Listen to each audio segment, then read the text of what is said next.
Welcome to the Terrible Podcast with your hosts from SteelersDepot.com, where you can find all your latest and greatest Steelers news. It's Dave Bryan and Alex Kozora, always lit, talking Steelers. And now, here's Dave and Alex.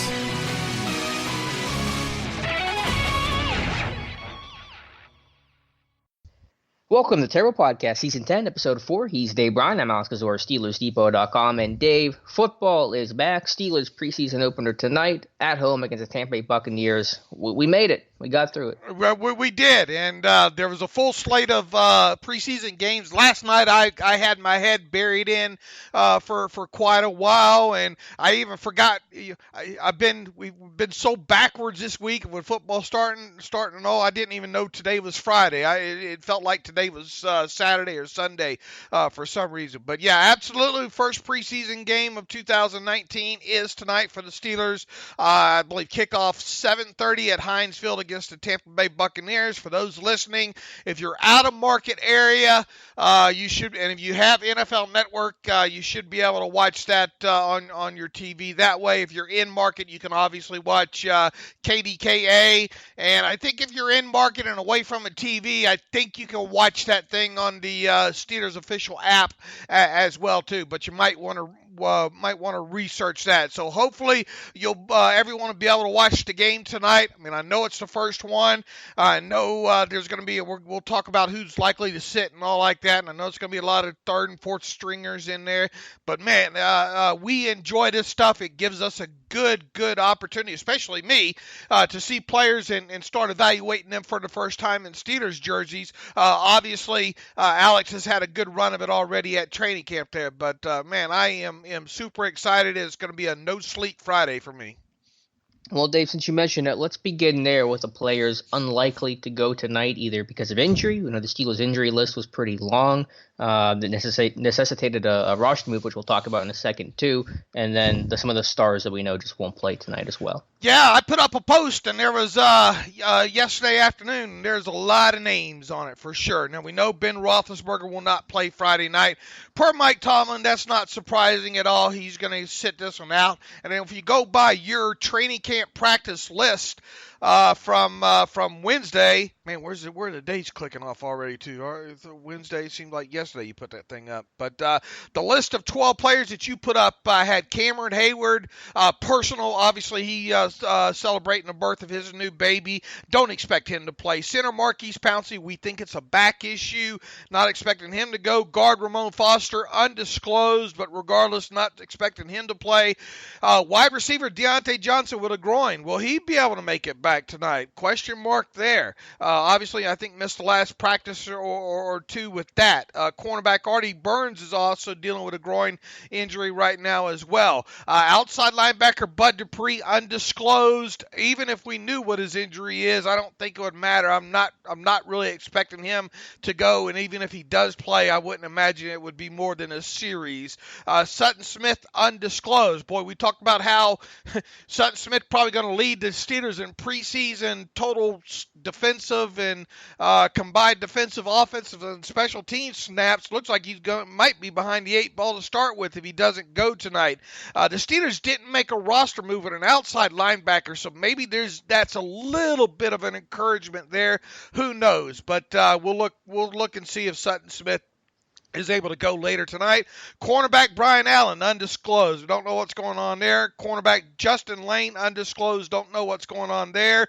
Tackle Gerald Hawkins, undisclosed. Don't know what's going on there. Linebacker Vince Williams with a hamstring, probably unlikely to play. Running back Ralph Webb was also on your list, but he has since been waived, injured. Will probably clear waivers today and revert to IR.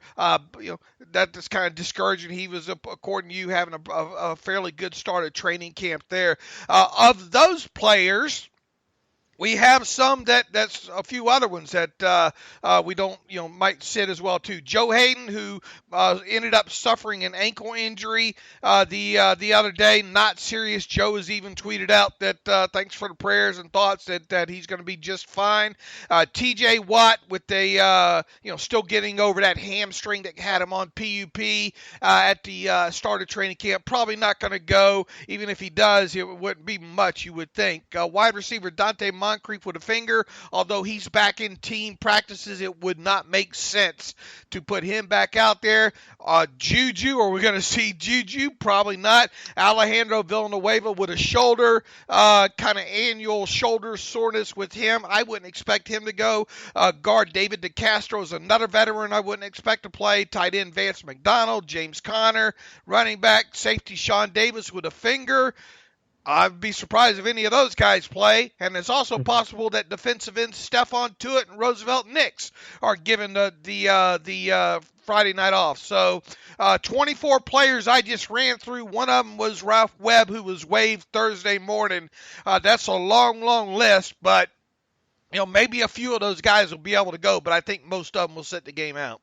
It's a good chunk of the roster. Yeah, let's hope, especially the rookies, Deontay Johnson, Sutton Smith. They may play tonight. We don't know. I know that Johnson sat out several of the last practices, to the last two, and then he was kind of in and out, and Sutton Smith missed the last one. So that'd be missed opportunities for those guys, especially someone like a Brian Allen who needs a game, needs to play well, needs to show coaches, especially assuming that an Artie Burns isn't able to go with his groin injury too. That'd be a big chance for Allen to really soak up the reps. So we'll see on all that. And then to circle back to it, since you did mention about Ralph Webb being waived, injured, the Steelers signed cornerback Trevon Mathis, corner from where did he go to school at? I can't remember right now, but he was a Minnesota Viking, Woody Hills native. He went to Toledo, of course. How did I forget Toledo? They're all Toledo guys at this point. Mac action. Yep, and 4 Toledo Rockets on the roster right now. So I don't even know what number he's going to wear. He's not updated on the team site yet. But the injuries at corner were so extensive, they just didn't have guys. So it wouldn't be a total shock to see Mathis even play late tonight, just because they needed to get bodies in the lineup. Absolutely. And, several guys that we talked about and hyped, ahead of time. Obviously, a few draft picks and as you mentioned, Justin Lane and Deontay Johnson, both of the team's third-round picks. You hope to get them. You hope they're able to play. Sutton Smith, another guy that we talked about a lot, after the draft, and looking forward to seeing him play in the preseason. It always seems to be the guys that we're most interested about. So keep your fingers crossed. Mike Tomlin said he'd leave the light on for everybody. Wasn't going to rule anybody out, and stranger things have happened. We've seen players in the past miss a couple of practices before the first preseason game and turn around and play. So let me ask you this real quick, Dave. Of the 24 names that you just listed, if you could wave a magic wand and have one of those players be healthy enough to play tonight, only one, who would you choose? Deontay Johnson. That's what I figured you were going to go. I'll go Hawkins just to be a little different, but yeah, hopefully Johnson. My guess is no on Johnson. That's a total guess, but we'll find out soon. Yeah, we'll find out later on tonight. All right, Dave. This podcast will be basically just previewing tonight's game, obviously, and then we're going to do a kind of a special edition podcast to recap the game for Sunday. Is that what we're thinking? We're going to do it Saturday at some time. Okay, and then post it Saturday or post it on? Yes. We'll see. Just stay tuned. Keep monitored wherever you see your podcast information jump up in your feed. So we just don't know what time we're going to get to recording it Saturday. If it's later in the evening, I can get it edited. I'll pop it up. But it'll either be Saturday night that it hits or Sunday morning to give the people a quick recap. We'll try to keep it to like a 30-minute recap, but that'll give Alex and I enough time to watch the game a couple of times. Mm-hmm. All right, just want to make a note of that, but let's stick with previewing tonight's game against Tampa Bay. Again, not a lot of the starters will play. Big opportunity for young guys, new guys to the team to make an impact and show what they can do. Dave, you have 2 posts that went up on Steelers Depot last night talking about 10 players to watch on each side of the ball. We'll start with the offense. You got 10 offensive players to watch. You want to? We'll talk about it maybe after each one, but you want to run through the list of the guys that you noted. Yes, and not included on this list is Deontay Johnson because in the past I have included questionable type players of players to watch that were injured and they end up not playing. So I didn't want to jinx the poor kid. But I think it's obvious that Deontay Johnson would be on this list if I knew for sure that he was playing. So save yourself an email of yelling at me for not putting Deontay Johnson on here. I hit 3 birds with 1 stone right to start with, Alex, and I just put the quarterbacks. Sounds like kind of a mini series that would be on Netflix or something. The quarterbacks. Ben Roethlisberger obviously going to sit out Friday night. Hey, we're going to be tracking and watching everything Josh Dobbs and Mason Rudolph does in these next 4 weeks, and Devlin Hodges is a guy that they're going to probably try to get a few snaps to Friday night as well too against the Buccaneers if things go the way game situations go the way they hope that they wanted to. These 3 guys we're gonna be talking about a lot, especially when we recap this game Saturday. Josh Dobbs is a guy that we've seen play well in preseason in spurts, especially late last season in the game against Carolina.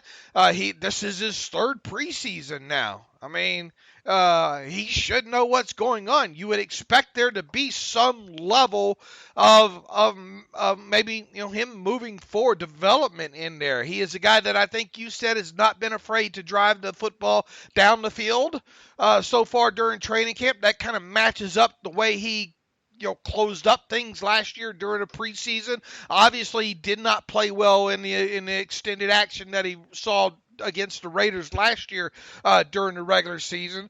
So, I just think we're trying to see him become more of a complete quarterback. And then Mason Rudolph is a guy that, I think late last preseason, he started maybe to push the ball a little bit more down the field. But, you start with, what was it, his first pass, wasn't it? Pick 6. Last year against Green Bay and all. Obviously don't want to see that. Don't want to see him make mistakes. Want to see him go through progressions fast. And I think the other thing that stuck out with Mason Rudolph last year during his preseason, his clock was messed up and the offensive line was too. When he sacked 7. Yeah. 7 times in total, so obviously can't have that kind of stuff happen. And a few times I think he dropped the football on top of it. So just want to see some sort of noticeable development from last year to this year with him, and we'll see if one of these 2 guys can start separating themselves. And then the curiosity with this Devlin Hodges kid right now is just, when's the last time we seen this out of a 4th-string quarterback? Last year? Yeah, probably a good point. Bart Houston fan club. Right. Hodges is legit. I said this even before camp started. I thought he was going to be more than your typical number 4, and I think he's definitely proven that. And then some. Rudolph made an interesting comment the other day. Matthew wrote about it. Rudolph was on the fan saying, Rudolph did, quote, "What's interesting is I haven't hit as many deep balls this year. I think Coach Terrell Austin had done a great job with the DBs and disguising things a lot better and just kind of taking away the deep shot." So that's kind of what I talked about throughout camp, that he hadn't taken the deep shot a lot. It was a lot of underneath stuff, which has value, but you do want to see him drive the ball down the field. It's also funny that Rudolph mentions Coach Terrell Austin and not Coach Tom Bradley. Again, it just kind of tells you who's running the show in the defensive back room. It's Terrell Austin. It's not Tom Bradley. But yeah, with Rudolph, my biggest concern and the reason why Dobbs always plays well in games is that he has the mobility that preseason quarterbacks need, because the offensive line is patchwork. They haven't played against each other. They don't know the opponent very well and what stunts and blitzes that they're going to show. So Rudolph could easily be playing behind an offensive line that's going to consist of Damian Prince, J.C. Hassenauer, Patrick Morris, Derwin Gray, and Zach Banner. That's kind of like run for your life kind of line. And Rudolph's lack of mobility definitely hurts him there, where it helps Josh Dobbs be able to extend the play. And so you look at, why did Josh Dobbs not get sacked at all last preseason? Why did Rudolph go down 7 times? Part of it, not all of it, but part of it was that lack of mobility. So for Rudolph, it's going to really have to be about getting the ball out hot, getting the ball out on time, on schedule, knowing where to go with his read. So that's going to be the key for him, and that's where Dobbs has the upper hand, and that's why Dobbs has always looked good in games where Rudolph, as a rookie last year, we'll see what the progression is, did struggle. Yeah, and you would think maybe in the second preseason game, regardless of how things go tonight, that maybe Rudolph will get to start in the second one. Mm-hmm. They'll flip like they've done in camp. They've been flipping these guys in all situations, so that's how I would expect it to go. But yeah, Rudolph's got to show he's going to ball out in time because the line's not going to give him 5 seconds to protect. And it's against – is Tampa a 4-3 team still, or they switch? All these teams are switching. But if they're a 4-3 team, that's a front that you haven't practiced against, which is going to be another issue. All right, second on my list, being as how I didn't put Deontay Johnson down there because of fear of him not playing with an injury, I put James Washington, second-year kid. Obviously, rough start last regular season, came on strong-ish, if you will, towards late on in the season there. Has had a good camp, I think, according to you and all. Look, this is a kid that had a good preseason last year.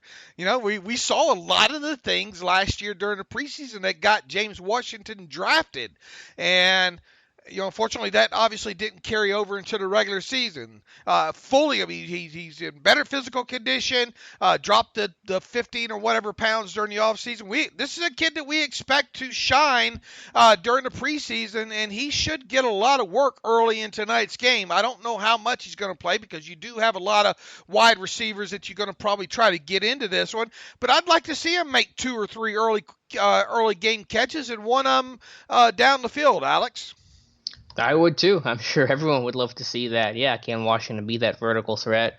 That's been a good camp for him, not a spectacular camp, but I think you've seen some impressive things, the ability to win vertical, a little run after catch. I think running some crisper routes just feels like a different guy, a little bit lighter, a little bit quicker. To get him going early, both in game and for the preseason and this journey that is 2019 as a whole will be critical. Oh, where will Chukwuma Okafor play? Oh, where will he play? This doesn't roll off the tongue quite as well. No, it doesn't. But Gerald Hawkins might not play, and that's just one. If he doesn't, that's just one more strike against him. Mm-hmm. But missing the last couple practices, and they'll keep the light on for him, I'm sure. But regardless, I'm expecting Okorafor to play both tackle spots throughout the night. Yeah, I think definitely he's going to start tonight. If Hawkins can't go, we're starting left tackle. Okorafor will be, and just to get him the reps and see his progression. If he's left tackle, he'll be even more on an island than he would be at right tackle, and we'll kind of see how he gets to do in some of those one-on-one situations. I don't know if the Bucs pass rushers are going to play tonight. Probably, I'm sure some of their top guys won't. But yeah, talk about guys making jumps year 1 to year 2. He spent a lot of time talking about Jalen Samuels and James Washington, Terrell Edmonds, but Okorafor is going to be one of those guys too who was billed and was a really raw guy coming out of college, but is another year older now, year in the system, more experienced, has had a good camp. It's just Matt Fowler's been just so darn good. There's just no compelling reason for Fowler to lose that job, but Okorafor will get a look tonight, and he's going to get work at left tackle, and he's going to be the backup this year. Then he'll be the backup swing guy at left and right side, so getting experience at left tackle is going to be critical. Yeah, so I tried to get him quite a few snaps, if possible. Oh, yeah. A lot. I mean, half at least probably with the Okorafor. Right. So we'll see how that shakes out, as you mentioned. If Hawkins goes and if he starts at left tackle, probably Okorafor starts at right tackle. But if Hawkins can't go, then it's probably going to be Okorafor at left tackle and then Zach Banner getting a start at right tackle there. And I honestly might have Okorafor play into the third quarter because I want Rudolph, when Rudolph comes in, I assume Rudolph's going to come in after the first half, for the start of the third quarter. I probably want Okorafor in there instead of like Damian Prince. I want to give Rudolph some blindside help. Yeah, because it's going to be, no offense to Damian Prince, it's going to be kind of ugly if Rudolph's in there. So yeah, I might have Okorafor go like 3 quarters and just let Rudolph be able to play behind at least one solid-ish offensive lineman for his work. Alex, next on the list, I have your boy. You've been talking about Benny Snell football since, I don't know. When did you first come across? When was the Kentucky Pro Day? April? It was a little after that. Yeah, it was like 2 weeks before the draft. I wrote my article about why Benny Snell is destined to be a Steeler, and here we are. Well, Benny Snell football is coming to Pittsburgh Friday night, so I know you're a little bit excited about that. I am too. James Conner probably not going to play. Even if Jalen Samuels does play, I wouldn't expect him to get too much work. So, Benny Snell football should be on display early and often, against the Buccaneers Friday night. So, Look, I mean, everything we've said and written and you've talked about since day one. This is a kid that runs his running style much like James Conner. Hit the hole fast and don't turn down any second level contact. He is a guy that can sneakily get sneakily. Is sneakily a word? Yeah, I think it's a rare case that they find the right word. All right, sneakily get the edge on you as well, too. I think we saw a run or two like Penn State or whatnot, him be able to get to the edge and turn the corner. It's not what he does best, and we'll see how that speed translates in the NFL against a little bit faster defenses. But he's north and south, run downhill, hit you in the face, get about 3 yards after contact on average, or not more on top of it. Short yardage guy. I think the thing that stuck out during his tape study on my end was he's not afraid to pass protect, does a decent job on it. We'll probably get to see that on display once or twice, maybe Friday night. And something that he didn't do a lot at Kentucky was catch the ball out of the backfield. But Ben Roethlisberger's commented on how he looks like he's getting along in that area, so we might see him catch a pass or two. So did I leave anything else? Out about Benny Snell football? No, you checked all the boxes. This is a guy that showed a really well-rounded game for a rookie. Pass protection, hands, running the football. The question is, did the burst that I've seen in camp, does that translate to the NFL in these preseason games? Can he win the edge with the consistency he's shown? That remains to be seen a little bit, but it's been impressive in camp, and he should lead the team in carries tonight. I mean, I'm expecting this guy to play basically all the second and third quarter, probably carry the ball 10 times, and get a really good look at Benny Snell. Benny Snell, another note on him, not an explosive play guy. I'm getting that out there so he'll have one tonight. So it's a reverse jinx there. But Benny Snell, if you look at his percentage of carries and his percentage of explosive runs and all like that, just didn't, not his forte. Whereas James Conner, when James Conner was in at Pitt, he did have a nice selection of explosive plays. So I just want to get that out there. So when as a reverse jinx, so when Benny Snell does have a run of 20 yards or more Friday night, I can take full credit for it happening. All right. Zach Gentry, let's see what this kid can do. We've talked a lot about. I mean, look, Vance McDonald's probably not going to play. Grimble, there's no reason to play Grimble, I don't think, tonight. You don't think? I think he'll play a little bit. Maybe just because you need some tight ends. Maybe he will. Maybe you want to, but Zach Gentry will see some decent time probably in the middle of this game. I want to see him as a run blocker. I feel like I know what he can do down the seam and all like that. I mean, I make no mistake about it. If he's going to make the roster this year, he's going to have to quickly become a second coming of Jesse James, and I think that's kind of what they want him to do in a quick amount of time. So, I'm just ready to watch Zach Gentry football. I'm excited to watch Gentry. I'm excited to watch all these guys I've never seen before in a Steelers uniform for a game, but I'm really excited to see Christian Scotland-Williamson. If there was one 11th guy I would have put on your list, it would have been Scotty. Just to see his growth and improvement from year one to year two, I think you'll be pretty blown away by how much he's grown in such a short amount of time. So I think you talk about guys that are fighting with Gentry, pushing Gentry. It's a guy like Christian Scotland-Williamson. Well, as Nigel would say in Spinal Tap, this one does not go to 11. All right. Well, I wish I got that reference, Dave, but I can't. You gotta watch Spinal. Actually, what he says is he has an amp, a guitar amplifier, and all the knobs go to 11 instead of 10. And he's being asked about, why, why does this amp go to 11? He says, well, it's one more louder, it makes him louder. All right. You got to watch that movie sometime. Now, next, you didn't sell it well. I'm sorry. All right. It's a spoof rockumentary from the 80s that the great Rob Reiner directed and all. So, all right.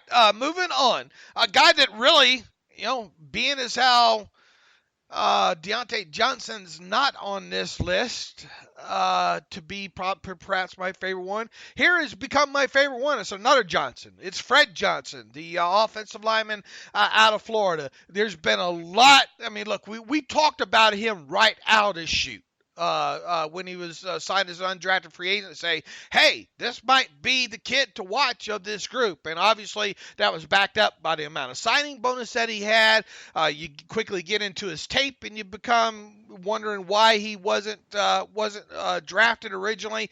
Fast forward on into training camp here, and especially this I guess since Friday Night Lights, the buzz has been strong, not only from you but others on Fred Johnson. 6'7", kid that over 30 starts at the University of Florida, played some at both right tackle and right guard. We think he should start at right guard for the Steelers Friday night, especially if David DeCastro doesn't play, which there's no reason for that to happen.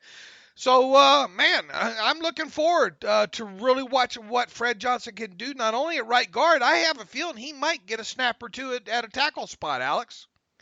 Well, if it's left tackle, pray for that quarterback, because that's not going to end well. I don't know why the team decided to play Fred Johnson at left tackle. He's got some right tackle experience, but the only work at tackle I've seen from him is on the left side. But yeah, I mean, I'm really excited about this guy. I think he's had a really nice camp, and I believe he's got an inside track to make the 53 as long as he can play the way he has in camp in preseason. So really looking forward to that. And I don't know how long he'll play, but you would imagine a good little bit, right? At least a half, maybe into the third quarter too. It's a guy that you don't have a great depth along the O-line right now. You got some injuries, obviously a lot of starters sitting, and a guy that you want to take a really long look at. And I think also has good conditioning. So I think he's a guy you can get away with playing into the third quarter, and he's not going to wear down. All right, he shouldn't be hard to spot. The next guy on the list is probably the guy I'm next second most excited about. We talked about him in that speed. And I like how I open. I'm gonna pat myself on the back. The bright stadium lights of Heinz. I every time I write, I try to write like John Facenda. That's exactly what I was thinking in my head when you said that. Yeah, you have the voice. No, I obviously don't do it as well, not even close. Or the guy on Hard Knocks.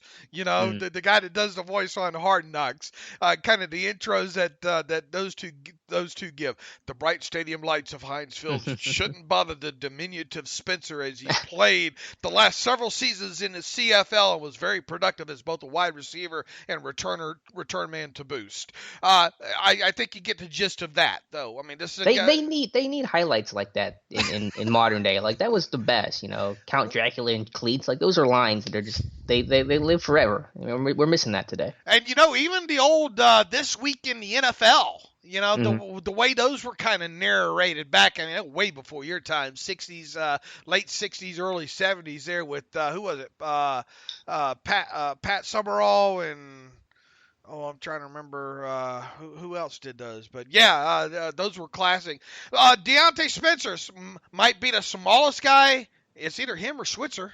Smaller. Who is smaller of the two? Ooh, that's a good question. About the same. I'd have to look at their heights and weights. Maybe Switzer a little bit. Spencer might be a little thinner, but maybe a little bit taller. I don't know. They're both small guys. All right. Well, regardless, he's one of probably the two smallest height, vertically challenged. How's that? Is that politically? Short kings is the way we like to describe it today. Thinking of Spencer, he's a short king. Okay. What the kids say. Liddy. All right. Let's talk about Deontay Spencer. Yeah, Deontay Spencer here is, look, this guy shouldn't be bothered by the bright lights. Spent the last several seasons in the CFL, really put up some nice receiving numbers. Now, they cheat over there in that league. They get running starts and whatnot, but, I think you've seen a lot of the stuff, according to your reports, carry over to the NFL level. And this guy, make no mistake about it, he played college football in the U.S., so he knows the rules that way as well, too. Performed at Beneath State and all as a return man. I want as much Deontay Spencer as you can give me Friday night. Give me plethora Deontay Spencer. And he should have the conditioning to be able to handle that. I mean, you guys know my stance on Spencer. I think I think he needs to make an impact in the return game. I think he's capable of that. It's going to be tough because special teams in the preseason can be such a mess. The blocking, new guys, new roles, trying to play fast. You don't get to rep it that well in practice. Like it's kind of a disaster. But he's got the capability. If he gets a lane, this guy's going to be gone. And I've called my shot and said he's going to get a 50-yard touchdown in the preseason. So this guy's got serious speed. And if a quarterback can throw him a good ball, he's going to make a really double explosive type play. He doesn't have oh shit speed. He has kind of more like oh crap speed, right? It's fast. It's the cornerbacks are going to be in for a rude awakening tonight. All right, another wide receiver on my list, being as how I couldn't get Deontay Johnson on here on the offensive side of the ball, and it's a guy that started off with a hamstring injury that seems to got it going in the right direction here, according to you, Johnny Holton. Johnny Holton sounds like he's some sort of a fictional character, but he's been on the football field before. He's real. He's made some spectacular plays in the past with the Raiders during limited playing time in the NFL. Past few seasons here. A guy that can this guy be the next Darius Hayward-Bay? I mean, that's probably going to be the closest. I mean, obviously the pedigree is far, far between on the two, but technically the same kind of skill set. Go deep and help out on special teams. And those are two things that Johnny Holton's been able to do so far from what I've seen on tape. And I think you said he had a couple of nice deep catches this past weekend practice. So with that, go, Johnny, go. Yeah, on the final practice that was open, he had two long balls for 50 and 65 yards, a 65-yarder, a touchdown from Dobbs. So, yeah, I mean, this is a guy that I compared to, and I'm not alone in that, at DHB, someone that's big, long strider, vertical guy. Maybe he doesn't have the pure speed that DHB did, but is a vertical threat that gets up to speed, and a guy that can play in coverage. He could be a gunner, he can be a kick coverage kind of guy. So he made the big plays at the right time. Hopefully he can take some of that momentum from camp to preseason. The big thing for him is just he seems healthy now, and I think that was something he struggled with. Obviously he had the hamstring pull, I think, on the second or third day of practice, and took him a while to get back, but now he seems to be all the way back with all the injuries at receiver and guys that aren't going to play. Could see a lot of Johnny Holton, so good chance for him. He's got to capitalize. You don't like my musical and film references at times, do you? I don't get your musical and film references. I mean, I think there was you ever see this show Super Nanny that was on like ABC? My mom used to watch it. I think that had the Go Johnny Go. See, now I'm offering references that you don't understand. So no. now you know how it feels, just sitting there in silence. The age gap here is astounding, isn't it? It is. All right, other offensive players. I mean, you mentioned Scotty, Zach Banner. I mean, could have easily been thrown on this list. I mean, boy, you put up before and after. Picture of him on the Twitter machine the other day. He really looks good. I mean, this is going to be a really a different player that we're watching this preseason as opposed to last preseason there. Unfortunately, Ralph Webb's not going to play in this game. Anybody else on the offensive side of football? Well, did you see Banner's response to that tweet that I had? No, I didn't. Banner, yeah, he saw the tweet. I didn't tweet at him, but he just passed it along. In that photo on the left, in Cleveland in 2017, he was 420 pounds in Cleveland. And today, he says today, he's 340 pounds. So the dude's lost 80 pounds since Cleveland in 2017 to now with the Steelers. And you can tell the difference. It's legitimate. So he's still a huge dude, but now he can actually – because you can't play in the NFL above $4 billion. You got to be under $4 billion. So the guy, credit to him for the work ethic. It saved his career. I think the dude's got a really good shot for a roster spot. Another guy that's probably going to play a lot tonight just because they're running out of tackles. I mean, they got a couple of them, and that's it. So excited for Banner. Other guys that I'm excited for, Malik Williams, a running back, I think can show well. Not going to help you out on special teams probably a whole lot, but I think as a runner, he's got good burst, can make guys miss, and I thought he's had an impressive camp. That's probably the biggest ones. Patrick Morris has always intrigued me. I think his camp hasn't been very good, but he'll probably get a lot of burn too along the interior offensive line, working both guard and center. All right, so you like my list. You concur. Mm-hmm. Yeah, it's a good list. And with Gentry, I don't want to slight Gentry there. I think I'm excited to see him. He can win vertically down the seam, but can he base block? That's going to be the big thing for him. The blocking's been an issue, so let's see how he looks in game action. All right, moving over to the 10 that I listed on the defensive side of football here. I mean, you can't have this list without having Devin Bush on it, right? Mm-hmm, of course. The only question, I mean, there's no sense us spending a lot of time talking about him. Will he start? I mean, good chance that happens. How long will he play? Because you actually do have a few inside linebackers that you could get on the field throughout the night to take a look at, right? Yeah, I'll reiterate what I said the other day. He's going to start. I would start Barron next to him, have Barron out there for 2-3 series, probably 2 series, and then see how those guys communicate. Take Barron off, really put Eunice on Bush, and play him the rest of the first half. So I think would be my rough game plan. So definitely looking forward to, excited to seeing him, as is the next guy. Boy, we have pumped this guy up so much. Ola Adine. Oh man, the official pronunciation was just out again, and I missed. I didn't get it. Someone told me I think they sent me a screenshot of it. They said a Daney. A Daney, yeah. That's what I had loaded up in my mouth, but I didn't. I wanted to nail it for this podcast, and you got a core for it. You'll get a Daney. It took me a year to get a core for. Hold on here. Where's the pronunciation of these? I'll get right to it here. Well, either way, he's number 92, and the dude's going to make some plays tonight, so I'm excited about that. Ola Sunkami Adeni. All right, yeah, we'll work on it. And that's per the media. And he's been in Pittsburgh a year now. You'd think we'd, or longer than a year, you'd think we'd learn how to say it by now. But you're going to learn, though, after this preseason. Oh, yeah. Hopefully we're having to say his name a lot because although he's a second-year guy, boy, sure and Mike Tomlin doesn't want to refer to him as a second-year guy. Had a great preseason last year, I thought, and obviously missed a lot of the regular season, but supposedly having a good camp once again. He should start on the right side, Alex. Hopefully, Bud Dupree will probably miss this game, we think, and he should get a lot of playing time on top of that. So. This is a guy, Tampa Bay, we talked about they're not going to have their starting tackle Friday night. Going to be going up against a lot of furniture movers. So we hope, Ola is a guy that's on the stat sheet quite a bit. And then does he play anything on special teams? Does he drop into coverage? I'm sure he'll definitely drop into coverage a couple times. We'll see what he does on teams. But those were the concerns for the Daney. I think everyone knows this dude can play well going forward, but playing in that kind of space and then going backwards are going to be the two issues for him he's got to work on. All right, next one on the list, Cameron Kelly, another guy that we really started talking a lot more about the time OTAs got started and when Sean Davis wasn't out there originally. It was I like to call him the 1 week AAF star out of San Diego State. A guy that's got position versatility. Evidently, that's stuck out quite a bit to Mike Tomlin throughout this process here. A guy that very well, look, we're not expecting Sean Davis, I don't think, to play Friday night against the Buccaneers. Who's going to start opposite Terrell Edmunds? And I think the best guess right now would be Cameron Kelly.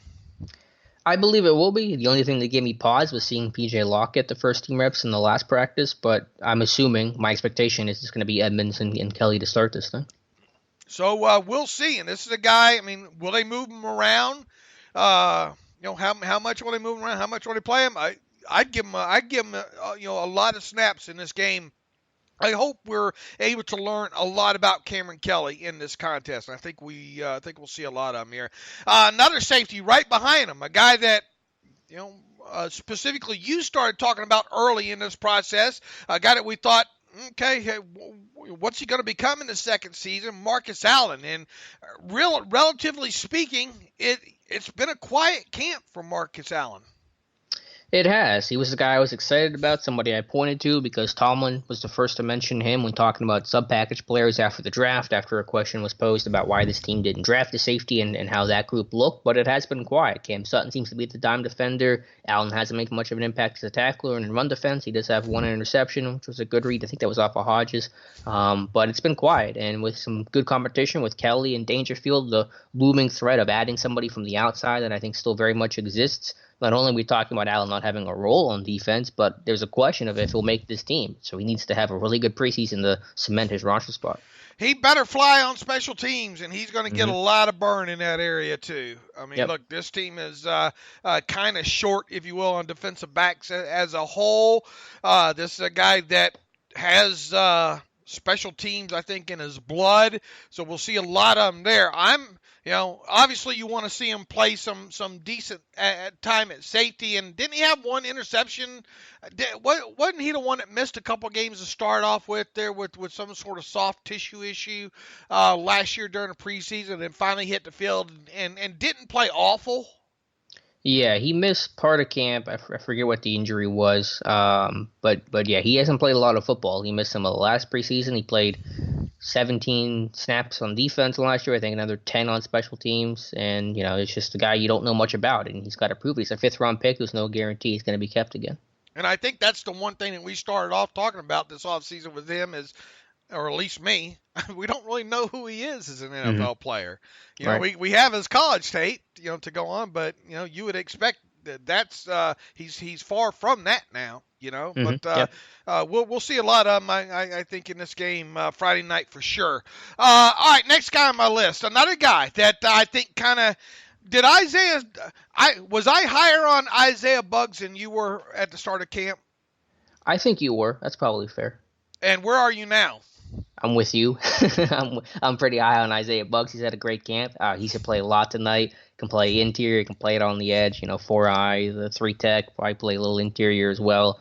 He's just a guy that's got good hand use, a good first step. I think he's going to get some pressures tonight. May pick up his first NFL sack. Really excited about Isaiah Buggs, and I think that I don't want to guarantee anything because injuries can change things. Games obviously can have a big impact on how your roster is constructed. But I think your 6 defensive linemen are locked in. Your starters, Alulu, McCullers, and Buggs. I mean, there's your 6, and I don't see much of a debate or competition for that.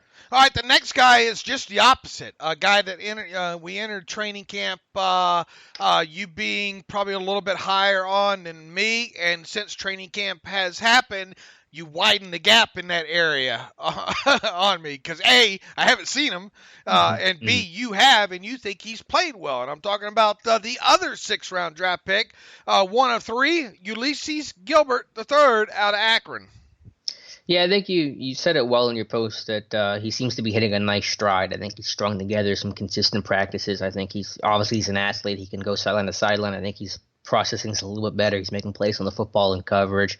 This is a guy that I probably was a little higher on than you, but also I was much higher on Sutton Smith than Gilbert III. When this thing started now, I think that gap's really closed, and they're really neck and neck. And obviously if Smith can't play tonight and Gilbert can, then that's huge for Gilbert's chances over Sutton Smith. So it's a guy that should play plenty on special teams as well, and I think a guy that is not the biggest player, but uses his athleticism to his advantage and takes good angles to the football, good pursuit, and can he tackle? Can he finish plays? That's going to be the number one key with Gilbert III. Yeah, and I want to see the stuff that you've talked about, during this preseason here. And I started his recap with saying that spot would have gone to outside linebacker Sutton Smith, another 6th-round selection this year. If I was sure he will play Friday night, well, I'm not sure that he will play, and it kind of has the feel of a 2 dogs, 1 bone. With even though they one plays outside, one plays inside, but it does feel like that situation with these two, does it not?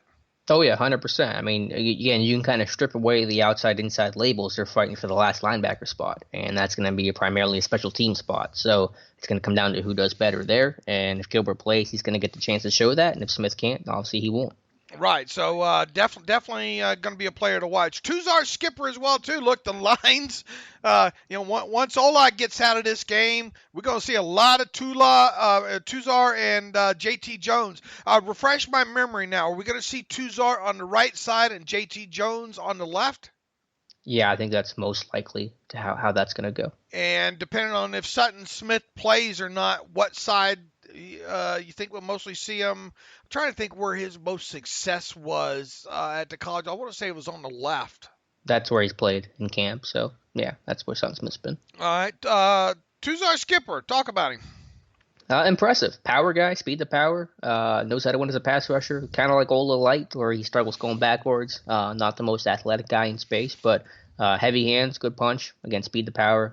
Can bull rush and open up the gate on these tackles. So don't expect him to win the edge too much, but I think it's a guy that's going to be disciplined, not going to get run upfield 10 yards and create a big run lane for the quarterback. So, he might not play till, midway third quarter, early third quarter, something like that, but a guy that could probably push the pocket tonight, even if he won't get a sack. All right, next guy on my list. Finish this sentence. Cameron Sutton blank. That was it, Cameron Sutton? That's all I got? Give me a verb in there or something. It's like a match. Do you watch a match game? Yeah, we have one. Yeah, there you go. I was a big match game fan. All right, well, Cameron Sutton blank, blank, blank, blank, blank. will play a lot tonight because they're so thin. And Cam Sutton is having the best camp of his career. Cam Sutton is someone I'm excited about, and I think has really improved his run defense, and his ball skills have been excellent. And it's a guy that's probably going to get a lot of burn just because of the lack of bodies in the secondary. So it's someone that I think is going to be a better tackler and run defender than what we've seen before. Tell me if I'm right in this part of my write-up here. Sutton might just be the smartest and most knowledgeable Steelers defensive player to see the field Friday night. True. All right. He needs to make a play or two. Will we see him outside and inside? Probably. Might start outside in some other base 3-4 stuff, kick inside the nickel. He'll obviously definitely be playing in the slot because they just don't have any other slot corners. I don't expect Mike Hilton to play tonight, and if he does, it won't be for long. So, yeah, he could play both spots, right corner and slot. Especially if Brian Allen can't go, then for sure Sutton's probably going to play right corner and then kick inside and sub-package. If anybody can get some of these people lined up in the right places Friday night, it should be him, right? Yeah, that's a good point. Help definitely with the hub of communication and that nickel slot. A lot of communication there. And we'll see if they're on the field at the same time. He might help this next person out on my list, Jermaine Ponder. And a lot of people are saying, who? Well, this is a new cornerback that's brought in this past week due to injuries and all, and because of Hayden, and because of Burns, and because of Brian Allen, and because of maybe Hilton not playing much, if any, and it feels like I'm missing another cornerback somewhere in there. I mean, we're not going to see Steven Nelson too much at all Friday night. So Jermaine Ponder, fresh off the street. Probably going to get a lot of playing time in this game, so I hope he's had his head buried in that defensive playbook. Even though a lot of things are going to be vanilla, just play cover 2, just play cover 3, zone, nothing real fancy about it. But you want a shot, you want a shot to show what you can do. Ponder's probably going to start getting one right out of the chute. Yeah, and honestly, maybe his best chance for playing time because you figured by the next game against who's at Kansas City, some of these guys that are hurt are going to be healthy again. At least that's the idea in theory. So Ponder might not play like this until the last preseason game. So a really good chance for him to try to stick out with the lines being super thin. Yeah, so when we could see a lot of him in this game, especially late. So wanted to throw him on my list because I was starting to run out of names too. I mean, you can get deeper into some of these linebackers here, but what's the realistic chances of some of these guys? What's his name? Spillane, Robert Spillane. A lot of these guys just don't realistically have a shot. I thought you were going to give me a Levon Hooks or something. You've been talking about but I mean, I had no choice but to put the next guy on my list over him because of all the talk that you've had about him, and that's Daniel McCullers. And look, I know Daniel. This isn't a new rodeo for Daniel McCullers, but man, you sure have talked Daniel McCullers up a lot. And you've said that really Hooks, really not give us much to kind of to look for, I guess, so to speak. So I put Daniel McCullers as the 10th one on my list. I want to see what Big Dan can do Friday night. 95% chance McCullers makes this roster. Isn't that crazy? 95%, I would say. Not a 100% lock, but as close as you can get to it. So he's had a great camp. I don't really see a way he gets knocked off this roster. I mean, he ought to play a little bit early, right?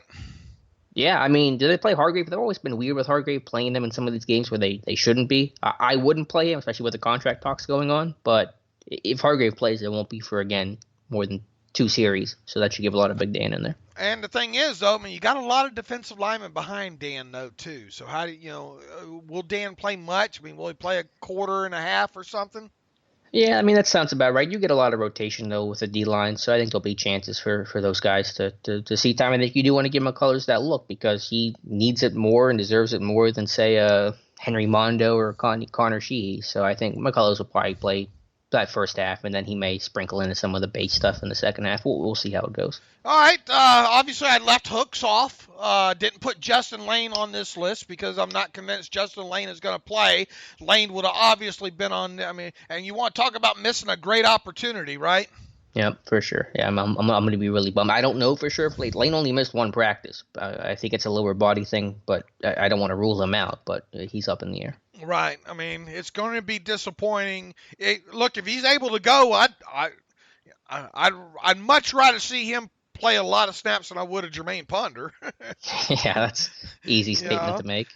But we'll see. But once again, I didn't want to put one on the list here and then, him not wind up playing. Who else deserves to be on this list? Well, you got some of the backup defensive linemen, Hooks and Sales. Mondo's a little interesting. I'm kind of interested in checking out Winston Craig. He won't play till super late, probably fourth quarter at the earliest, early fourth quarter, but someone that I think can kind of create a little bit of havoc in the backfield. Spillane, I think, has had a nice camp. T-Gray Scales is there too. Dirty Red is going to do Dirty Red-like things. And then at safety, P.J. Locke for getting that look late. I know you had a lot of safeties on there, but P.J. Locke really kind of perked up, it seemed like, for that last practice. So someone that I want to check out. And Drayvon Askew Henry, someone that's shown some slot versatility, and with the lines of corner being so thin, I think you could see a lot of Askew Henry in the slot corner. Okay, what have we missed? Kind of a preview here. I mean, we're going to see a lot of vanilla stuff in this game. Sure, it's about just playing with your basic install stuff so these guys play fast. You don't want these young players to have to think on the field that you just won't get a good evaluation of them. So can you play fast? Can you play physical? Can you do the little things, tackle, secure the football, not get called for penalties, ball awareness, situational awareness? Those are all going to be the minor details that won't be super exciting to talk about, but are going to be really critical. Just getting lined up in the right spot, no false starts. I mean, knowing where to be is just kind of the basic stuff. If you do that, you kind of pass the first test. That's the way I look at it. Special teams, so you're going to have rotations between Boswell and Wright. Jordan Berry and Ian Berryman. The return game, seems to be up in the air. You'll probably see Deontay Spencer and a little bit of Switzer, and maybe Johnny Holton will get work in the kick return game. I'm not quite sure how that's going to go, but obviously a big opportunity for someone like Deontay Spencer to try to earn his roster spot by showing well in the return game. Yeah. All right. What else do we need to get to? Can we get to some listener emails? Yep, let's do it. All right. Brett Now writes back in. Man, my voice is gone this morning. Excuse me. I love the training camp podcast and the running play-by-play. My question is about the quarterback battle. The general tenor of Alex's report seemed to be Dobbs has been bad, but is just about to put it together. Rudolph has been bad and is in danger of not making the team. Oh, okay. I don't know about that. Guys, you gotta back off on reading way too much into these training camp reports here. And Hodges has been very impressive, but can't make the team. Of course, that's a lot hyperbole. I'm glad you added that, Dave Style there. But this is that's the underlying feeling of your reports. Is that from the weight of expectations? So your impression of Dobbs and especially Rudolph is negative because you're disappointed, etc., or has Hodges really been the one who has impressed? Said another way, forgetting the draft status experience and thinking about what you think about Steelers might do, if you had to bet your life on one training camp play, 3rd and 8, like we're so often in last year, how would you rank them on Ben's rest day? Seems to be Hodges, Dobbs, and then Rudolph. That's wow. a lot to eat there. Yeah, okay. First, just to be clear, I haven't called either of those guys, Dobbs, Rudolph, bad. I think they've had good moments. They've had bad moments, but they haven't been bad overall. And Rudolph, I have not said that he's in danger of not making the team. I know that you're just trying to frame it as that's the way I've been discussing it, but I still haven't gone that far. I think I've been as neutral-ish as I can and talking about how this is a fluid situation and that there's a long ways to go and this battle's not over and conclusions haven't been able to be made yet. I think that Dobbs got off to a poor start, got a lot better. Rudolph got off to a nice start, started to fade a little bit. But games are going to help us forget about camp, and we'll see what these guys do inside of stadiums. I mean, I understand there's probably a little bit of bias when you talk about, Rudolph, Dobbs, basing that off of their experience and expectations and all that. But I think, just Hodges impressed because he was a guy no one knew and was a rookie and coming in and playing kind of above where a guy in his spot might be. And if for a Dobbs, a third-year guy, you want to see him play better relative to his experience. So it's not as much as the draft stock as it is just the overall experience. But again, there's a long ways to go with these groups. We'll see if Hodges can get a series or two in tonight, but Dobbs always plays well in stadiums, so this is a chance for him to show up, and then Rudolph, obviously a chance for him to really take that step from year one to year two inside a stadium. All right, Brett's got another email here. He was one that got his feelings hurt about me asking if he plays Madden. You asked after my life if I played Madden, blah, blah, blah. I heard about the game, never played, not sure I understand your reference, but I think there's a point that you don't like to talk about trade value. Got it. Look, it's not, he says, got it. You don't like speculating on hypotheticals unless it's groins. Got it. Won't ask you yet. Look, it's just some of these that we get are so, so outlandish, Everybody thinks, okay, well, you got an extra offensive lineman, deal them for this and get this. It's just not as easy as pushing the button on say Madden as many think. And Lord, the ones that we get that we don't read, Brett, it's just kind of be few and far between with them and make sure that they pass the mustard and smell test. Look, we're speculating about something that we have. I guess it's fun to do, but 99.9% of them are never going to come to fruition. Right, Alex? Yeah. I like the idea. We talked about it occasionally, but I think sometimes we get too focused on the trade possibilities that are just very unlikely to happen. Right. He also has one other thing here. My question today is about Zach Banner. He seems to be winning all of his individual competitions and seemed to be impressing Alex. Alex seems to be implying some of this, but I wanted to hold Alex's feet to the fire. Has Banner made a leap? Is he ahead of Hawkins? Can he make the 53 even if Filer wins the right tackle spot? Can he pass a Okorafor for the backup job? Yes to all of those questions, except for the last one about passing a Okorafor. Yes, he's made a leap. Yes, he's better than Hawkins. Yes, he can make the 53. No, he won't be above a Okorafor. All right. Hope we didn't offend you, Brett. Sorry, buddy. I come off a little strong sometimes. Podcast question clarification from Nick S. David Alex and the gang. Just want to clarify a question that was asked from a couple episodes, the answer to which was really unclear to me. Someone asked, and I'll paraphrase, how does dead money associated with Le'Veon Bell and AB hurt affect the Steelers with regards to offseason spending, future spending for free agents, and retaining your own player? The answer from the podcast left me more confused. Can you please answer whether the dead money against the team for the AB contract in particular prevents the Steelers from using the same dead money on potential free agents? I'm not sure what the dead money amount is, but I believe there is over $20 million in dead money from AB's contract. Does that mean if we did not have AB's dead money to deal with, we could spend the $20 million on a star outside line proven pass rusher in free agency this year, for example? Does this also mean we should expect the team to have $20 million more next year, but they did not have this year? Okay, look. Dead money this year. There is no dead money this year on Le'Veon Bell. Let's get that out of the way right now. He didn't sign a contract. He didn't even play under the franchise tag last year. They just let him walk away. All right. So there is no dead money when it comes to Le'Veon Bell. Now, what had happened last year with Le'Veon Bell was once they issued that franchise tag to Le'Veon Bell, the league goes ahead and counts that full amount against you in the cap, because they're assuming he's going to play.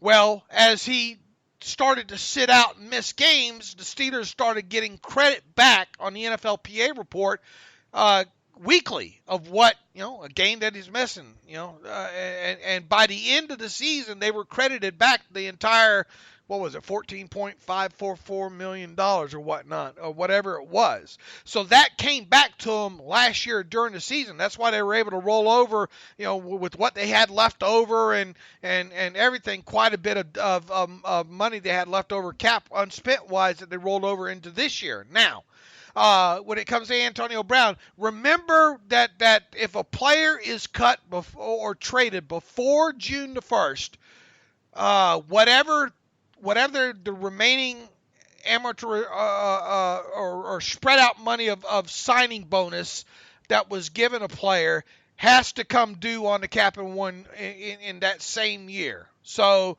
when all was said and done, there was like $20 million or so, and I think I just gave you that specific number on the last podcast there with Antonio Brown. Now remember that Antonio Brown was supposedly going to, even without the dead money charge, he was scheduled to count roughly around $20 million, was it not? I think so. You know this stuff better than I do. So he was scheduled to count over $20 million against the cap anyway, had he not been traded or cut. And then when he was traded or cut, he was I forget, I got this somewhere here, but I don't want to spend a lot of time on it. But the long and the short of it is that all the dead money has come forward now on Antonio Brown and will be charged off this year. Okay? So you're done with him. Now, the question becomes, well, what does that free up for next year? All right? Well, what technically, I guess, what it frees up is what Brown's cap charge would have been in 2020, which would have obviously been over $20 million again. But the fact of the matter is that knowing that you're not having to deal with that now, you're probably making a few decisions that you might not have made had he still been with the team. Am I explaining that right, Alex?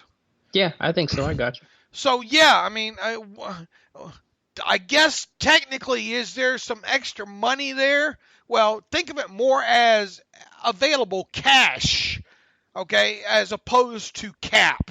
All right, because once again, I think a lot of you listening to this gets too caught up with what's going to happen with next year's cap number with this team when we haven't even played out this year. Because, Alex, let me ask you this. What are the chances Mark Barron is still with this team in 2020? Oh God, I don't even know. It's hard to guess. Yeah, Which way would you lean? I really don't even have a way to lean. I mean, 60-40 that he's still here, I guess. But it's up in the air, it feels like. So there's a good chance he won't be. He could be a New Year cut. Possible, yeah. All right, so you're going to free up a little bit of cap money if that happens. All right. What about Vince Williams, Alex? Yeah, well, I was struggling with the Barron question because I was looking at Vince Williams' situation. I mean, what's his contract run through? 2021, 2020? It's not much. I forget how much, but there's not much left on it. That's for sure. Okay. Well, I thought there was a couple years on it. Maybe I'm wrong. I know we're both looking up what his contract. No, he's through 2021. Yeah, he's got a couple years left. Right. He'll be here then. Not necessarily. I mean, you can make a case for both sides of him both being. It's not killing you at $4 million a season, in today's NFL with today's cap numbers and all like that. So, I mean, just you start going through this list. I mean, Tyson Alulu. Yeah, that's a good point. That's another one. I mean, like Steven Nelson, like it or not, this is this could be a one and done for Steven Nelson if he's playing this year to prove that he can play, stick past this year. So, people are trying to already carve out and say, well, what the Steelers will and won't have next year. What about Ramon Foster? Alex, God bless him. Yeah, I mean, I haven't thought about any of this stuff at all about who's going to be here next year. I mean, all those are possible. I think some of them are unlikely. I think Steven Nelson's very likely to be here. I think Vince Williams is very likely to be here. I think Ramon Foster is very likly to be here in 2020. But you never know what could happen over the course of a year. So, I mean, What about Anthony Chicklow on that $4.5 million next year? Yeah, you talk about somebody most likely to be gone. It could be Chick. So you see how we're starting to carve out? I mean, some of these people we just talked about are not going to be on this team next year. Mm-hmm. Yeah. Okay, so we're already, people are trying to throw what they don't have at us. We're already carving out what they're going to get. Yeah, I mean, look what happened this past free agency. The two signings you had, John Bostic and Morgan Burnett, didn't make it to the second year. Now I think some of the obviously signings this year are bigger names, more likely to stay, but that's the unpredictable nature of free agency. Look, here's what I usually like to do. I like to get through the cut downs, and get to a 53-man roster this year. That way we know already who's coming off, who won't be with the team next year. And usually right after that happens, I do kind of my state of the year, salary cap for the next year ahead, and kind of give a rough estimate. But I think people get because the way caps can be massaged and stuff like that, on top of with restructure. Look, if you sign Javon Hargrave this offseason, all right, he's going to be a prime candidate to have a contract restructure next offseason. Mm-hmm. So we're already creating cap room out of a cap number that we don't even know what it's going to be. Yep. You see what I'm saying there? Mm-hmm. All right, let's see what else we got here. Bryce writes in, hey guys, I love the preseason coverage. Got 2 questions for Jens. Assuming that number 2 tight end is the biggest free agent need at the moment, can you give us an idea of names on the market that may be intriguing enough for the Steelers to sign? Geez, how long do you have, Bryce? Luke Wilson, maybe, who's currently with the Raiders. How do you say his name? O'Shaughnessy? Yeah, James O'Shaughnessy. Who I think is right now still with the Jaguars. Who's the guy that the Buccaneers picked up? Jordan Leggett. Jordan Leggett is another one. They're not going to be exciting names, I'll tell you that. Mm-hmm. Would you like to add anybody to the list? No, I haven't done much research since the offseason. I mentioned Jason Klum up in Buffalo. I know you talked about Richard Rodgers before. There'll be some names, but safety's a position I really want to take a good look at here in a week or so, about getting some candidates there, because I really think there's just as good a chance they add at safety as they do at tight end. All right, number 2 from Bryce. He writes in, what have you seen so far out of Tuzar Skipper and Devlin Hodges? What are some of their strengths and weaknesses, and have they done anything to really stand out? With Tuzar, his strength, like I said earlier, is the strength, the ability to convert speed to power, being a no-nonsense pass rusher with heavy hands, someone that's not going to get run up the arc too much. His weakness is going backwards, coverage, a limited athlete overall. Can he play in space on special teams? Hodges got a good arm. I think he's made good decisions overall. The throwing motion is a concern for me. I do worry about when that pocket constricts. He's got a more elongated throwing motion, bit of a wind-up, and that could create some issues with fumbling and ball security. All right, Devin Murphy writes in, long-time listener, my first-time email. Hey, we love these first-time emailer guys. Devin, welcome. Don't be a stranger here.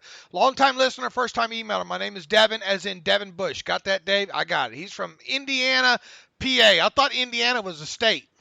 They're IUP. They kicked Mike Clarion's butt every single year in every sport. Indiana, Pennsylvania. 2 questions. First, you talked at length about how Vance, if he can stay healthy, he listens a lot. He gets the middle names that we have in here as well too. Good for you, Devin. McDonald's never truly had a healthy offseason, regular season to show his true potential. We saw flashes last year, but he was somewhat overshadowed by AB's target share. I believe he has a couple more years of immense upside, but it seems like no one is really seeing his potential. Boy, just look at, I don't know if you play fantasy football, look where his ADP is. A lot of people are jumping on the Vance McDonald train right now, Devin, here. Do you think that he could have a 2012 Heath Miller season this year or better? Where would you rank him in the league? I think he could have a Heath Miller 70-catch, 800-yard receiving year, 7 touchdowns. I think there is a chance in that, Devin. Where do I have him ranked league-wide? I don't know. You take that one, Alex. I mean, there's a lot of good tight ends in this league. Probably 10th or so.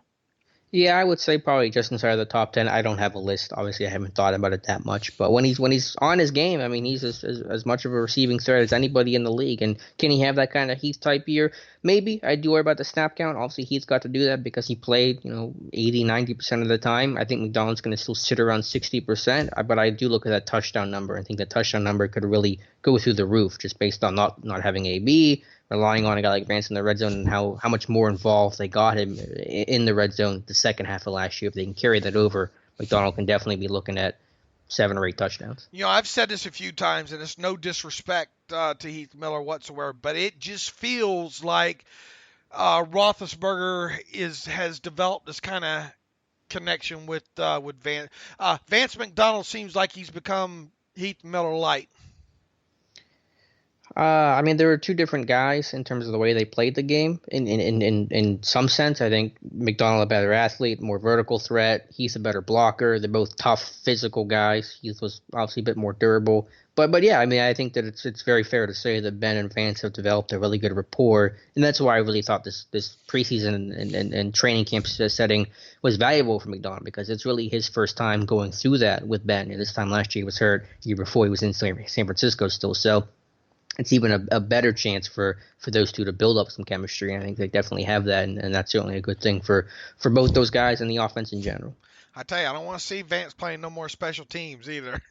No, he shouldn't ever do that again. He hurt his foot early on, like his first preseason, or I forget, but no need for that now. They got other grunts that can do that kind of work. And he shouldn't play tonight. He shouldn't play till the third game, and that treat him like a bona fide starter. Yeah, absolutely. Let's see.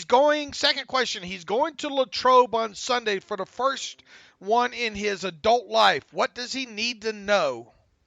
Awesome. This is still Devin, right? Yeah, That's Devin. Go awesome, find Alex around the 50-yard line, about 3/4 up the bleachers. Yep, the nerd with the notebook. Pretty easy to spot. For your first time being there, that's a Sunday. It should be a little more crowded on the weekend, so get there a little extra early. If you're going there for practice, you want to get a nice shady spot up at the top of the bleachers. I mean, really just, you can bring some cash as a concession stand there, but it's pretty cheap, so you can get some stuff there. But yeah, get there pretty early. Check the weather. There's no really place to take cover if there's rain or whatever, so bring a jacket if they are calling for rain. And if you want to get a football signed or something, then you can do that. There's where you're at on the bleachers, kind of to the right side on the fence line. That's where players will often sign after practice. But yeah, just get there early, be mindful of the weather, and have some cash for some food, and just enjoy it. It's going to be a great experience. St. Vincent's an awesome place. It's the best training camp experience I think that exists in the NFL. The Steelers have still done a great job of keeping this open and accessible and cheap for the fan base. You'll have an absolutely great time.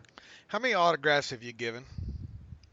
None this year. No one wants my autograph. But a lot of people have come up and said hello and taken photos, and I've talked to some Steeler fans. So that's always been very nice to chat with the Steelers Nation. You haven't signed any heads or any footballs or anything? No babies. I haven't signed any babies' foreheads. He adds one other PS here. Alex, stop being so nice when Dave today when he cut you off mid-thought. I think I cut you off more like I just did right there. I cut you off probably too much. I'm the king of cutoffs. Well, we're both good at it. All right. Devin, thanks for the email. Ben, another name I don't recognize either. Ben Lutrerio writes in, David Alex, where do both of you stand in terms of Sean Davis and his place on the team? I feel with a subpar year last year and now injuries slowing him down this year in camp, he may not be locked in as a starter. Anyway, thank you, and you two keep up the great work. He's locked in as a starter. And look, safeties a lot of times, unless they're picking off passes, are usually kind of considered of not sticking out. And look, he needs to tackle better, but he did last year. I thought a little bit better. Is he going to get a contract extension this offseason?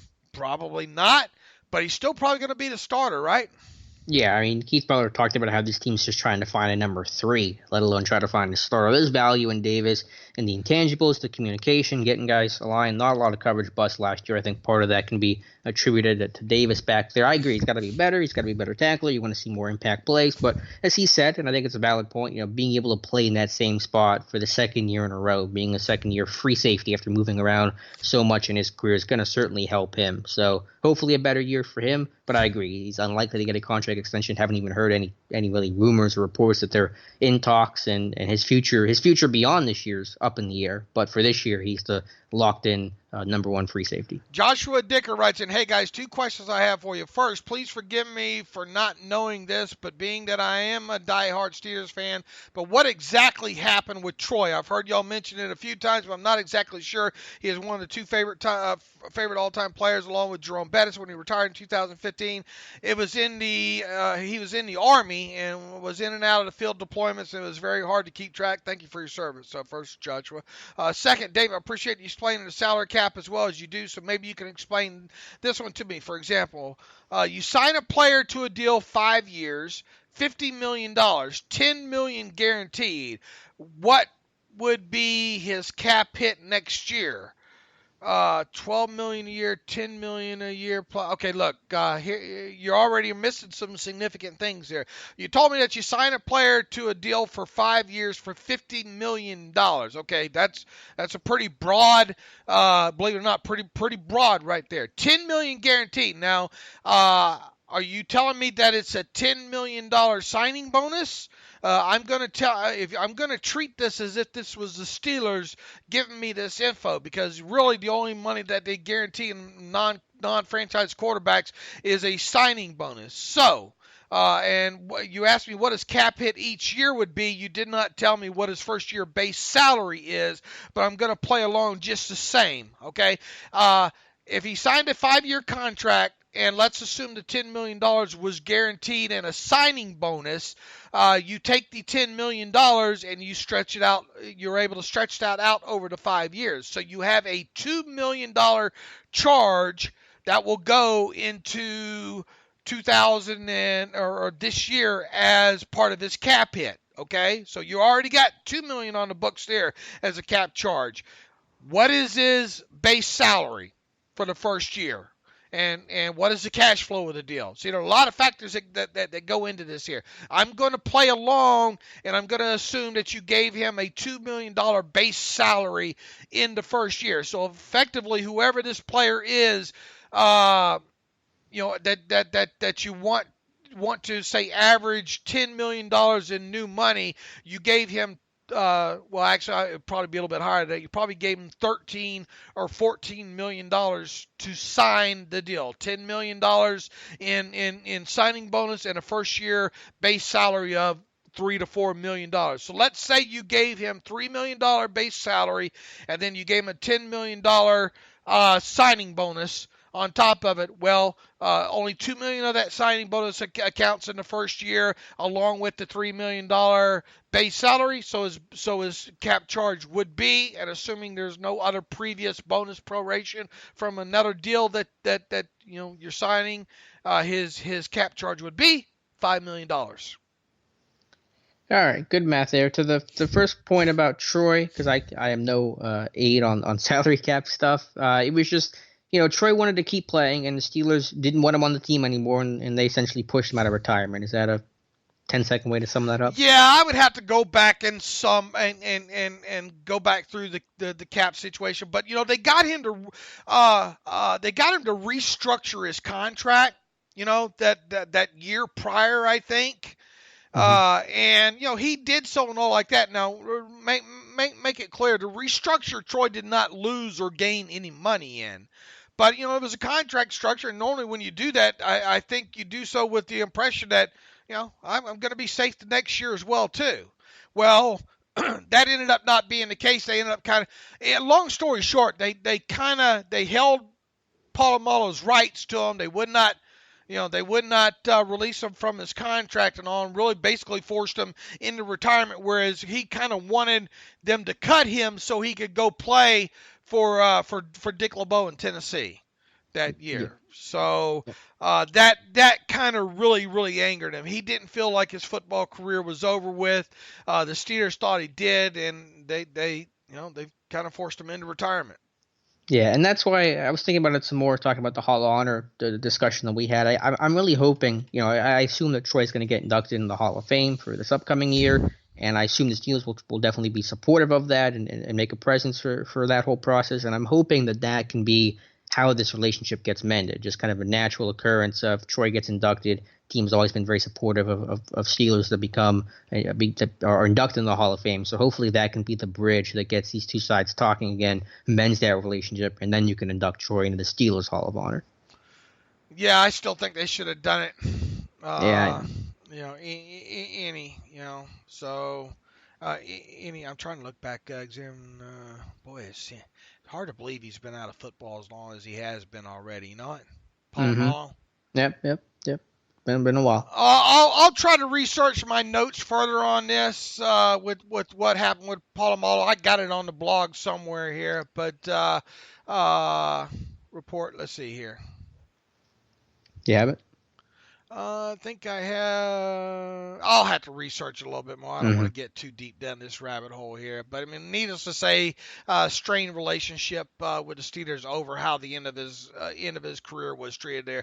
Jeff Berg writes in, Ulysses Gilbert III, great off-season coverage podcasts have been entertaining for sure. I've noticed Alex is consistently praising Ulysses Gilbert III so far, but then when predicting the inside linebacker rotation for the first preseason game, Alex had Gilbert at third team. I'm kind of shocked to hear Scales and I think Spillane as Alex's second team inside linebackers. I haven't really heard anything about Alex on those two when compared to Gilbert flashes all camp. So Alex, why don't you have Gilbert as second team inside linebacker for Friday night?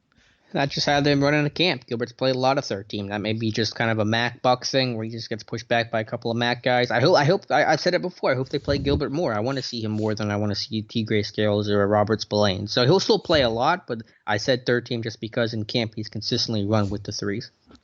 Gregory Simmons writes in, I've heard the discussion about Hargrave being resigned, and although I love the player, I just don't see how from a dollar standpoint, it going to work out. Tuitt is signed for the next 3 years at around $12 million. Hayward will be around $15 million after they re-sign him to an extension next year. With Juju, Connor, and Villanueva all getting some form of extension next year, the cap will increase another $10 million, and Watt $15 million, and Filer $10 million the year after. Boy, you getting out there.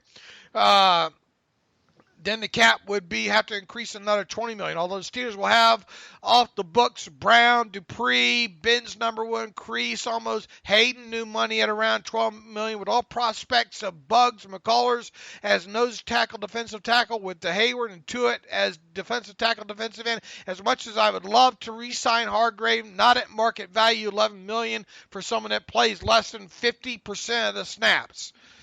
Boy, he's chasing that salary cap rabbit, isn't he? Yeah, dangerous hole to go down. I mean, I get the idea, and we've had a discussion before of trying to justify the money, but as you said, Steelers make it a point to keep their good players. Hargrave's a good one. I'm just hopeful they find a way to make it work.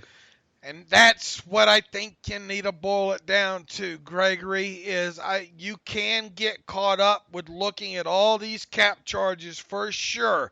And then now here's the thing about Juju and Connor already, and even Villanueva to some extent. Juju and Connor, assuming you do sign them, those first-year cap hits are going to be a little bit easier to swallow, okay? Because of them being first-year cap hits there. So, don't get so caught up in them. I definitely understand what you're getting at here. And, yes, it is true. You can't sign them all. But I keep going back to what Kevin Colbert likes to say, is you do your best to keep your best players. So, oh, boy, he was just hit. Watching that. Oh. He smacked. I'm watching a Broncos Seahawks game. Don't do that when you got play-by-play going. The Williams kid was just clocked in the secondary there. I'm sorry about that.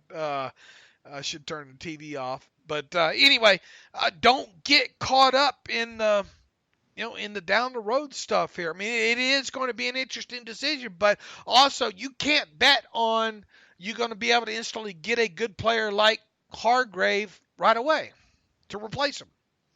Yeah, I agree. I'm just hoping they can find some sort of middle ground. But as I said before, I'm hopeful, but I'm not terribly optimistic that it is going to happen. I mean, I understand the concern, Greg. Look, we'll have our answer within 4 weeks here on Joe Hayden, on Hargrave. we'll see who else gets it, but those might end up being the only two here. By the way, Alex, thanks for all the hard work that you do at training camp. I live in Virginia and would be able to see the wouldn't be able to see the practices. You make me feel like I'm there with you. Great job. Hey, that's our goal. Our goal is that the one reason why we go in such detail is to make it feel like you're there for people that can't attend. And so if we do that, then we've done our job, and that's our goal. Damian Anderson writes in, is it me or do I keep reading underthrows on your timeline in regards to Ben's throws? Years finally catching up with him. I don't think I've said that once, maybe on the throw to Moncrief that was picked and where Moncrief hurt his finger. I can't think of any other Ben underthrow. No, he's been fine. Damian Anderson also writes in a separate question. At this point of their careers and the production we get, can we honestly say Hayden is a better signing than Hargrave? You mentioned top 10 money for defensive tackle or top 15 money for a cornerback, which I really have to question if the money for a Hayden deal would be better served either on an actual top 15, 20 guy or spent elsewhere. Example, keeping Hargrave. Hayden may well have had double the snaps Hargrave had, but that's a success rate. But what's the success rate for their plays? Ideally, I'd love to have both, but value the success of this D going forward surely has to be Hargrave. Once again, a lot of people are getting into this either or here.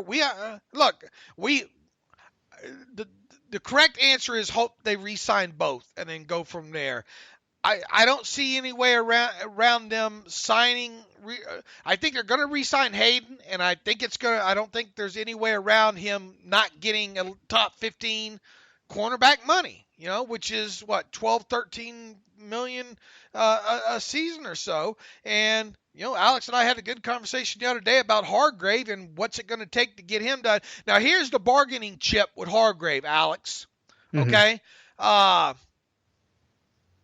What's the tag amount going to be on a defensive tackle next year? $15 million roughly. That's all right. You are paying him $2 million this year, a little bit over $2 million because he qualified for the proven performance escalator. Okay. So what's the max he can make with the Steelers over the course of the next 2 years if he doesn't sign a deal but he gets tagged? Almost $18 million. Right. All right. Okay. So what's 18 million divided by 2? 9. All right. So you kind of say, okay, look, you don't want to sign now. We're just going to tag you and we're going to cap you out. Or you could probably pocket, let's see, I don't know, throw out a number, 25 million over the next 2 years by signing a deal with us.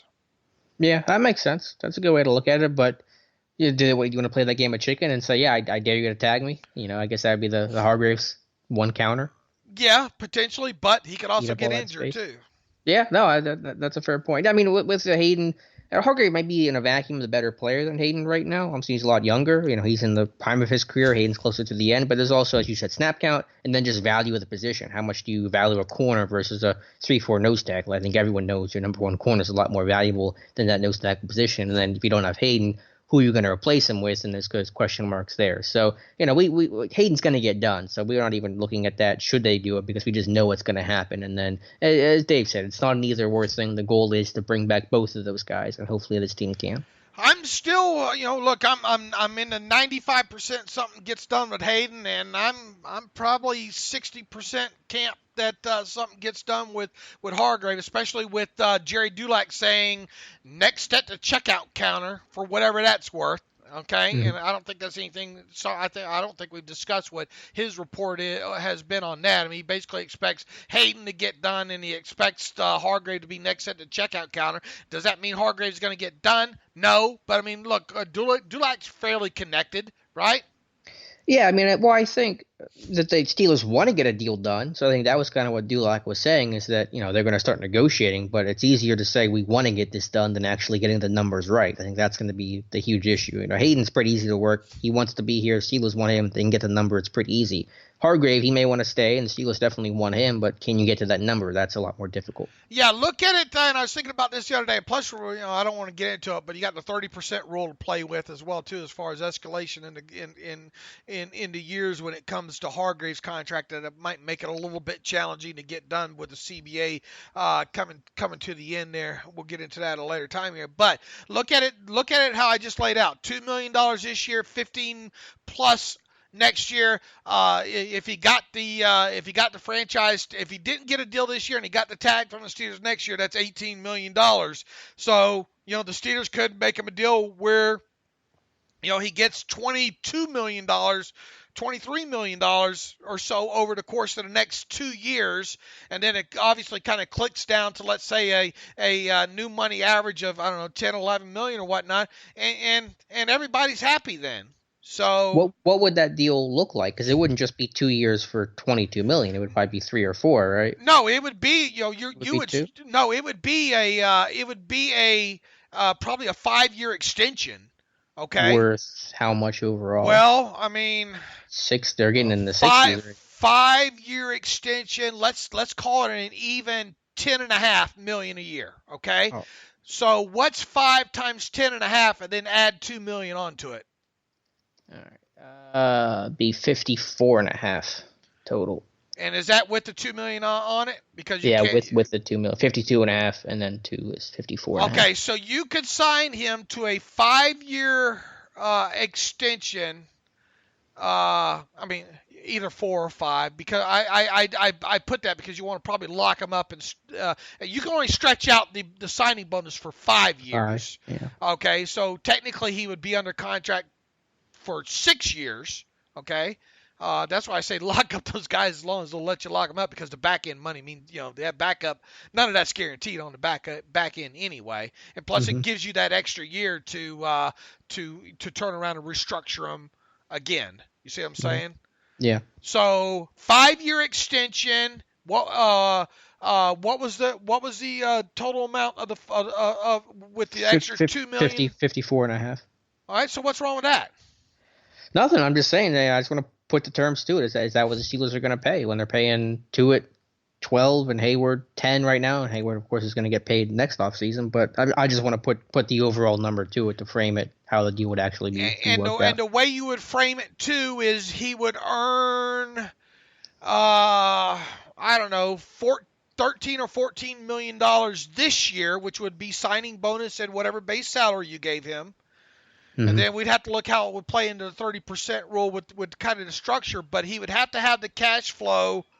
He would have to have the cash flow where he was earning at least $24 million, $25 million through 2020. Okay, I got you. Because you want to make it worth his while to not wear the tag and everything like that. Plus, also the new money average, the first 2 years is a little bit higher than that when you get into new money averages and cash flows.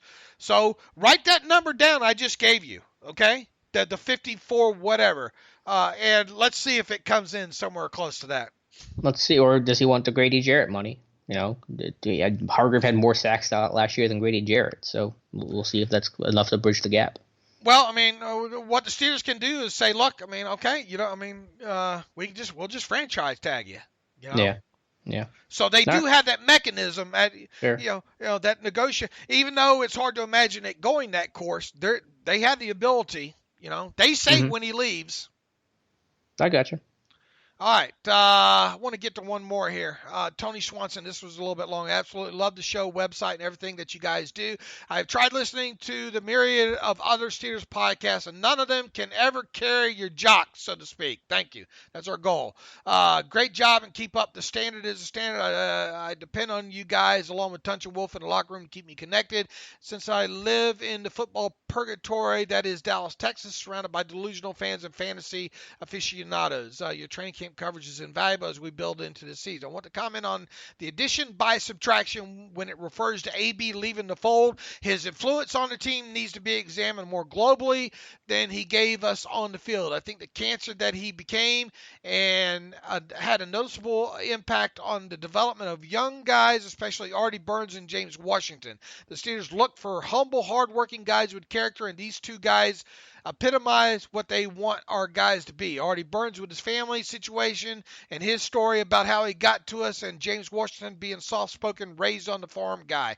My point is in the effect of coming to the Steelers and the rich history of success, and the standard is a standard mentality, with them being young, impressionable, and relatively fragile as far as ego. I feel that the AB influence and the emphasis from the organization on him being the performance standard made them question their ability to succeed at this level from their first days. James Washington having to deal with the attitude in the receiver room, and already having his struggles trying to keep up with defending AB and questioning his technique, leaving both of them questioning whether they have what it takes to compete at this level and destroying their confidence in their own ability. I know that both have impressive camps previously that didn't translate to the field performances, but I'm confident that the support that they are getting this year and the acknowledgement that everyone was holding their tongues in regards to objecting about the anomalies that manifested as time went on with Abe. I guess what he's trying to say is, boy, this is long. This is a reason, Tony, we don't get into, A, I don't read long statements well, and B, they're hard to digest over the air like this. And so many words, I guess, here, and there's a lot of them, Alex. He's trying to say that addition by subtraction with AB will really help the team, and especially guys like Artie Burns and James Washington. No, I don't blame Antonio Brown for Artie Burns' confidence or James Washington's confidence. Burns has done well against AB before, and so I don't blame that. Every NFL player is going to go through self-doubt. They're going to have struggles regardless of who's around them. They're going to have bad plays. They're going to hear criticism on social media. They're going to have those down moments. I'm not blaming AB for any of that. Will the subtraction of AB help the mood of the locker room? Yeah, I'm sure it will. Does that outweigh the talent that he brought? No, it does not. So it is a positive in that regard, but it is not a net positive overall. Here's the thing. I do buy into the addition by subtraction, just from a team standpoint, attitude. I mean, look, this team, there hadn't been any drama, right? No, but there wasn't this time last year either. Right. Let's remember that. I mean, but do you see it as a net positive, losing AB?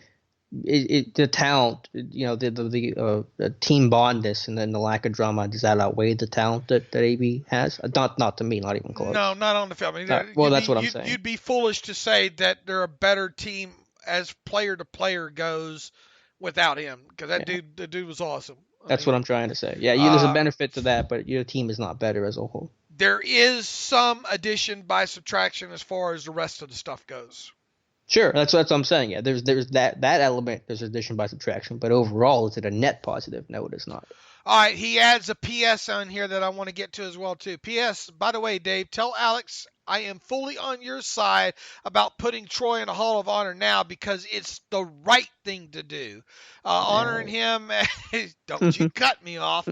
Honoring him is a testament to his performance in the black and gold, and should happen without any expectation placed on his response to it. Hear, hear, Tony. His place in our history has already been submitted, and waiting serves no purpose. I am also planning for my ad-free version. That should happen soon. God bless you, Tony. Look, you know how I feel about how they should have handled Troy there. And Tony, thanks for the email there. Let me see if I can get one more in here.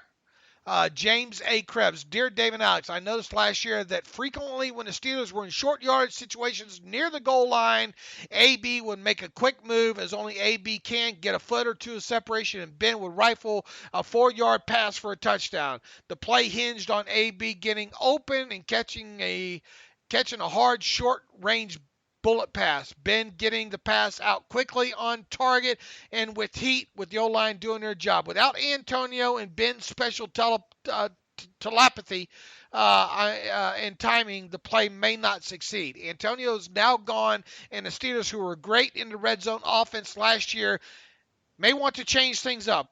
while he does not have Ben's awareness or accuracy, do you foresee any possibility that the Steelers may run some option near the goal line, veer, wildcat, wishbone, RPO, etc., with Dobbs as a trigger man? Absolutely not. Good luck, James, getting Ben Roethlisberger off the field in those situations. Dobbs is very fast and talented runner, and I think something on this order may have a place in the game plan. Any comments? My comment is not happening.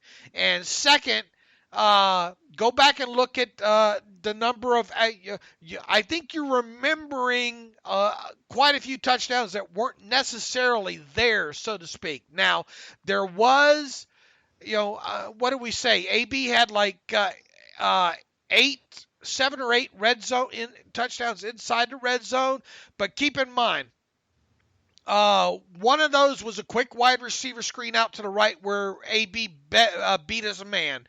With a good move there. I think that was like 6 or 7 yards out, 4, 5, 6, 7 yards out or something like that. There was a designed wide receiver RPO kind of screen there. Second was that quick pass to Brown against the Browns that probably should have been intercepted.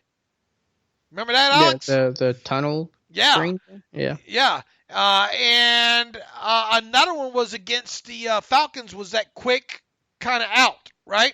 Well, I think that's the point he's trying to make, is that AB's getting hit on some of these really quick plays that AB gets to make by being quick. Well, they also hit one on Switzer. They also hit a few to Juju. Some of those are going to be hard to replace. Somebody's going to have to step up and replace, those touchdowns. Okay, but 8 of them were out were deep variety, and 8 of them were red zone. Okay, but all that considered, they're not pulling Ben out of this game. Yeah, that's the overall point. They're not running veer with Dobbs. This isn't Friday night against the state rival. I'm guessing James is about my age and not your age. Wildcat, wishbone, no. None of that's going to happen, James, but we appreciate the email there. Do I have anything else here? I mean, we said that this was going to be a little bit longer one here, but I think maybe we've I think we're caught up here, Alex. All right, anything else to add? Yeah, you're obviously excited about tonight's game. Yep, just go enjoy the game. We'll be back for a podcast either Saturday night, Sunday sometime, recapping the game, and then we'll be back for Sunday's camp special edition of the podcast when they return to St. Vincent on Sunday. Are you laying the 2 points tonight?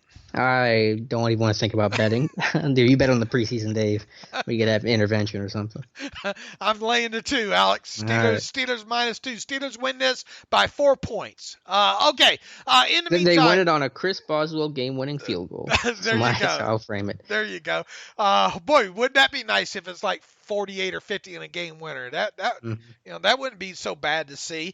And obviously we'll be looking at all the specialists tonight and all like that. We'll go over the punting and the kicking on whatever we recap on Saturday there.